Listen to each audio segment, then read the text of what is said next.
One sec. Now. Previously on 58 Keys. So previously or subsequently, I'm not judging.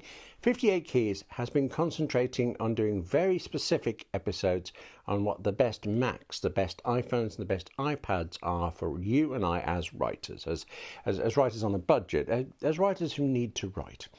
The final edition in this run of specials will be about different ways to afford all of this expensive gear. And if you're watching as this very first goes out in early September 2021, hello, you can catch that buying episode tomorrow, or at absolutely any possible time after that. Well, hello again. But you can find it and all of these buying guides in a playlist. Best Apple Devices for Writers is a collection of all of these videos on 58 Keys. But for now, I want to tell you what the best Apple Watch is for us. And I think that means starting with how in the world is a watch a writing tool? Hello, I'm William Gallagher and this is 58 Keys, which as ever, as always, is for you and me as writers who write on Apple Watch. Yeah, all right, okay. On Macs and iPhones and iPads. Do subscribe, by the way, because as well as there is that, how to afford this stuff episode coming up, but also we have so much to talk about, usually about how to use these devices, concerning particular writing tools, writing services, getting the most out of these devices. But now, Apple Watch. As I record this, the best one for us, and I've really thought about this, the best one for us, the best one for us, yeah, the best Apple Watch for writers. The best Apple Watch for writers is the Apple Watch SE. For price and features, that's the one. And I think it's going to also remain the one for some time. But if I was trying to guide you to only the best device for today, this very minute, well, I'd be a bit more sensible, and I would have done all of this in October or November 2021 instead of September, when there will certainly be new Apple Watches, new iPhones, and maybe more. But the thing is, there will always be a new Apple Watch coming.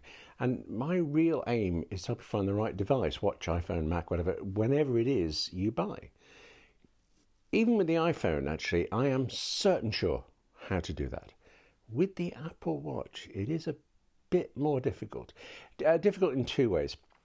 Actually, if you want to just stop watching now and go get yourself an Apple Watch SE, then great. You go, off you pop, go do it. You could subscribe before you go, because there's a decent chance I've saved you some money. Look, what's difficult is that there are now two types of Apple Watch, plus Apple still sells at least one of its older ones. At this moment of recording, the older one that's available is the Apple Watch Series 3, and under no circumstances should you buy it. Okay.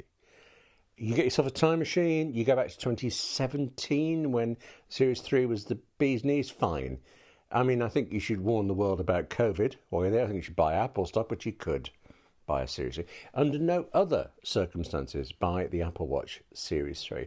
I mean, it's fine, but there was this big redesign for the Series 4, which means the 3 is now dramatically less good value, even at its lower price. It's expected, by the way, that was also going to have a big redesign for the next one, the Apple Watch Series 7. But park that thought for a minute, okay? Because there is this yet one more difficult, well, no, two, really.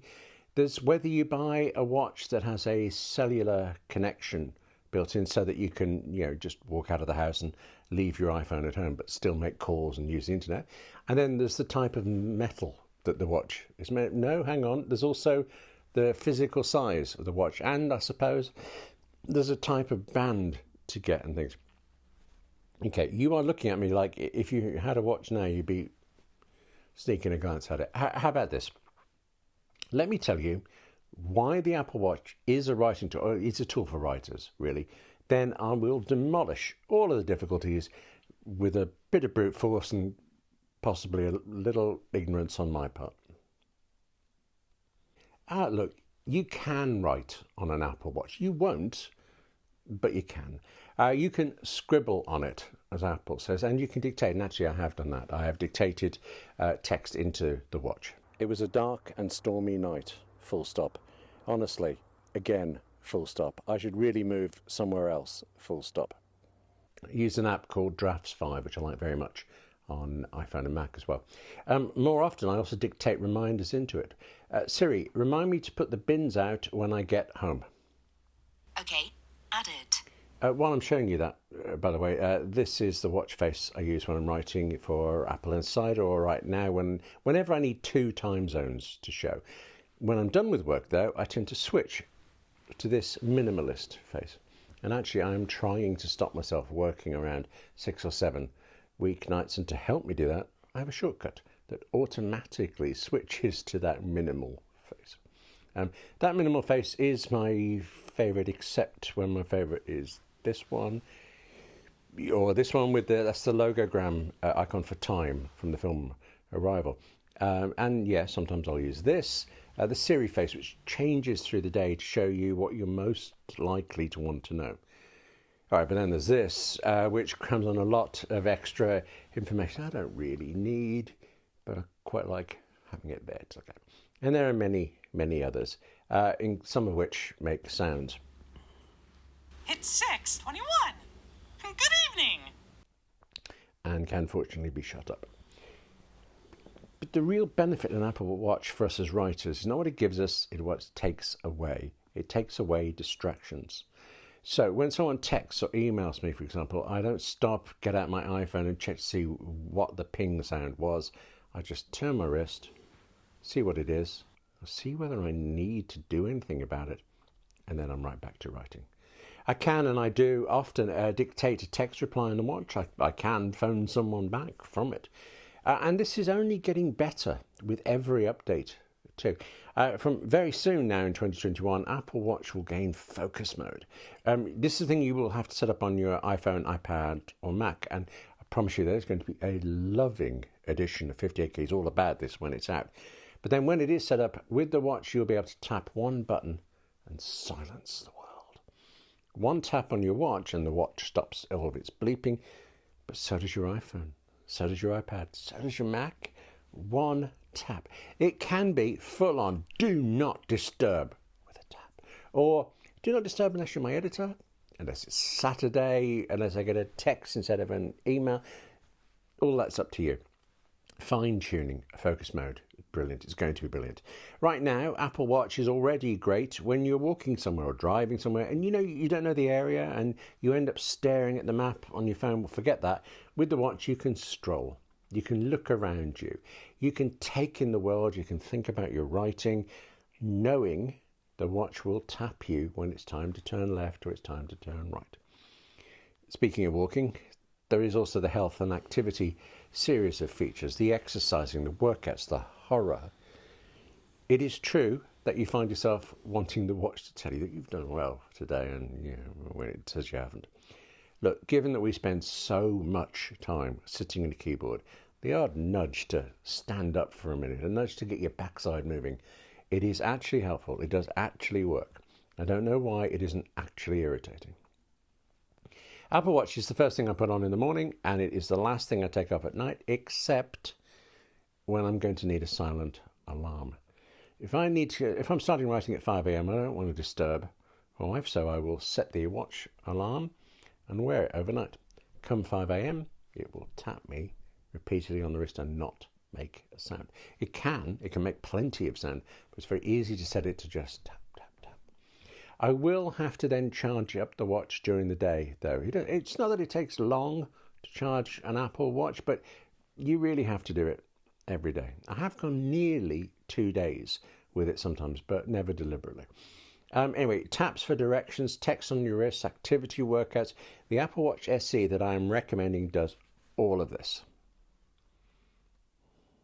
There are more expensive Apple Watch models. I mean, all right, this is Apple, of course there is.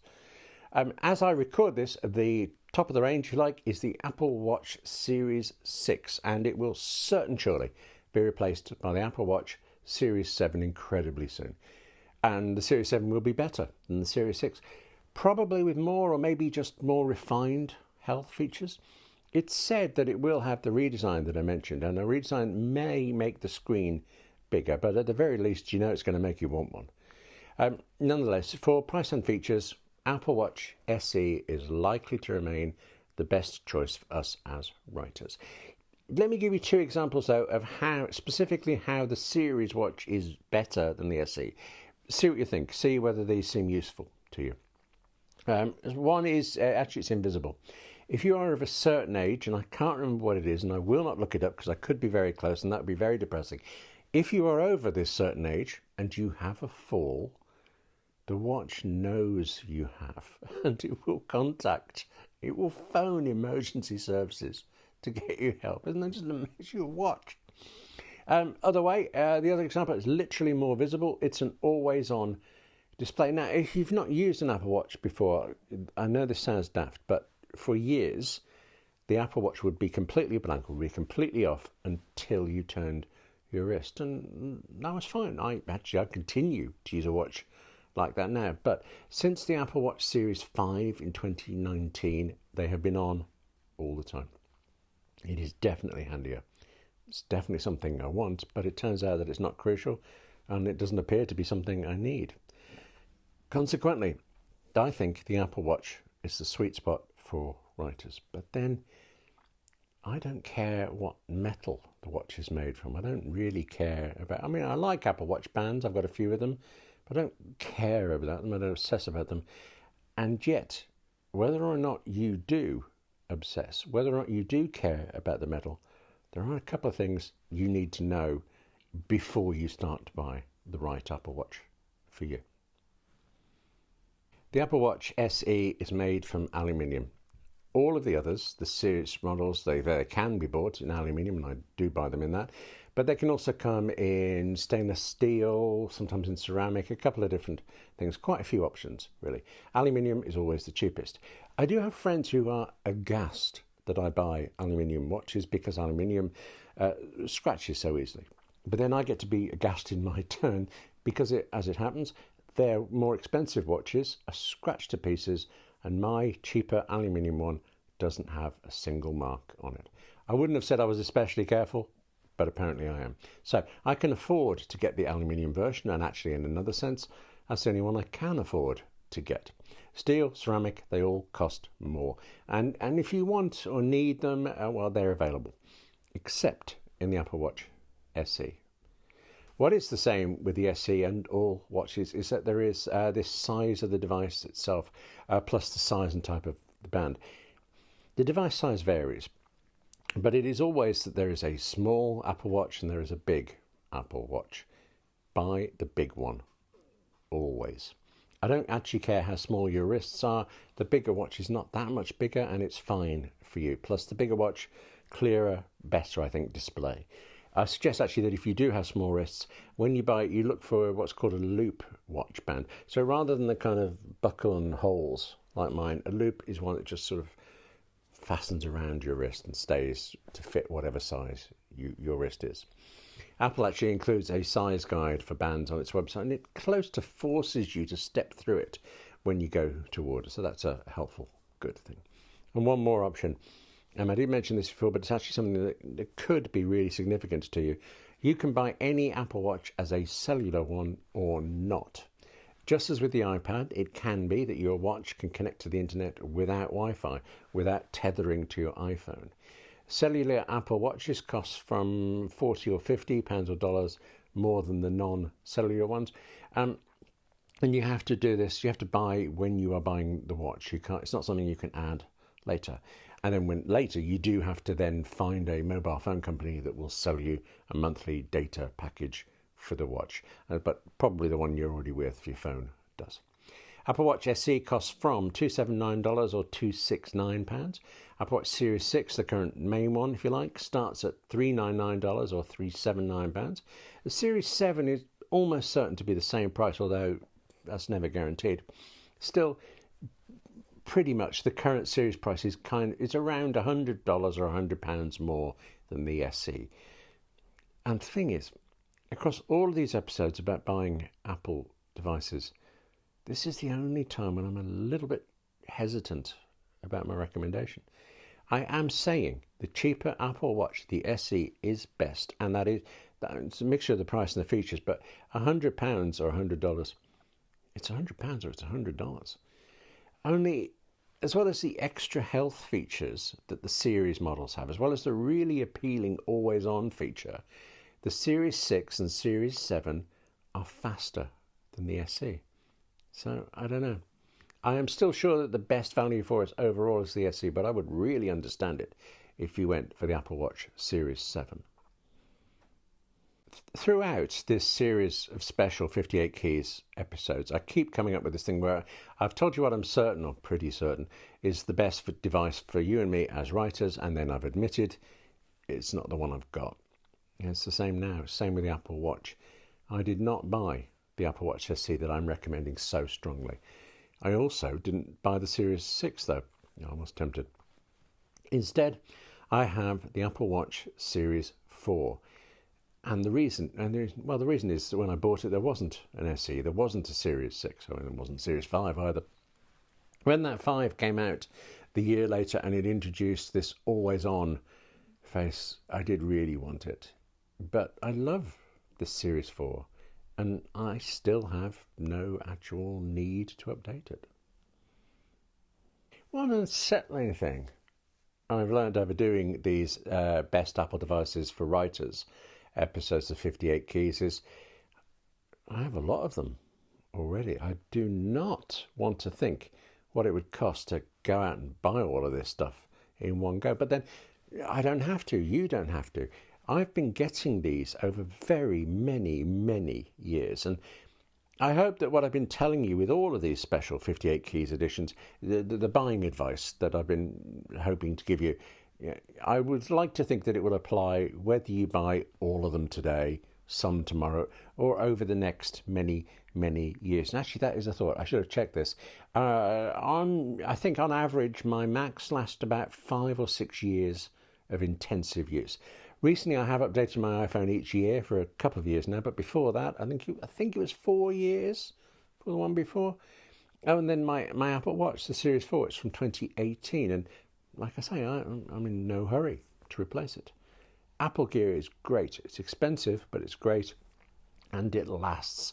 That lasting thing is actually one of the reasons I'm kind of okay with the price. As long as I can budget for it, the fact that I know this stuff will last me a long time and do really well for me is much more appealing than spending less on tat that I'll have to keep replacing. Nonetheless, budget is vital. Pricing is crucial. The last of these 58 Keys editions will be about all the ways you can get Apple gear for less. And throughout the episodes, I've been trying to find a way to say that didn't sound really dodgy. Look, legal ways of paying less, a little less. Okay, I mean, it's Apple, it's not much, but it could be significant. That's it for this edition, though. Thank you to the UK's Arts Council for all of their help in developing these special episodes of 58 Keys. And thank you very much for watching. Now, take care of yourself, write more, you and me both, and I'll see you soon. Okay?